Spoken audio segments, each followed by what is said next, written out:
Alors, quand vous voulez supprimer un fichier sur Windows, il peut arriver que ça vous marque le nom de ce fichier est trop long. Donc, comment on fait pour supprimer ce fichier malgré tout, qui nous embête? Donc là, vous voyez, j'essaye de supprimer vers Linux, mais vers Linux, il a plein d'autres petits dossiers, ce qui fait qu'au final, bah, il a un nom de fichier qui est vachement long, un nom de fichier vachement long. Donc, comment on supprime ça? Eh bien, on va utiliser un logiciel qui s'appelle Unlooker.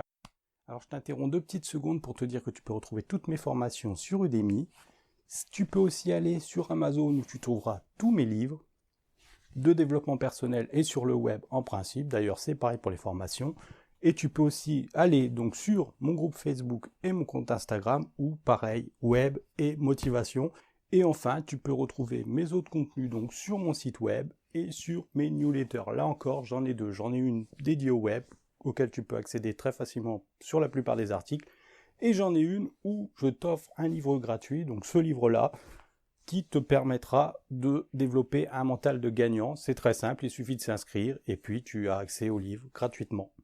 Voilà, alors je vous embête pas plus longtemps, c'était juste pour faire connaissance avec vous. Si tout ça vous intéresse, tous les liens sont disponibles dans la partie à propos de ma chaîne. Et puis nous, on retourne à notre vidéo. C'est parti, on y va. Donc vous pouvez le trouver sur Clubic en 64 bits ou en 32 bits. Alors 32 bits, c'est les vieilles versions de Windows, genre Windows XP, Windows Vista en général. Donc vous allez prendre 64 bits pour les versions modernes. Voilà, il peut y avoir des exceptions, mais en général c'est comme ça. Donc ensuite, on va aller dans notre PC. On va choisir hop, où est notre fichier. Donc moi là, il est dans un disque dur qui s'appelle Kesu. Et le fichier c'est vers Linux, je choisis.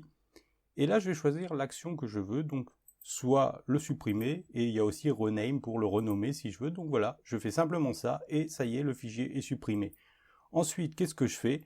Eh bien, potentiellement, je redémarre l'ordinateur, mais déjà, je vais vous montrer que ce fichier est déjà supprimé, donc vous voyez, il n'y est plus.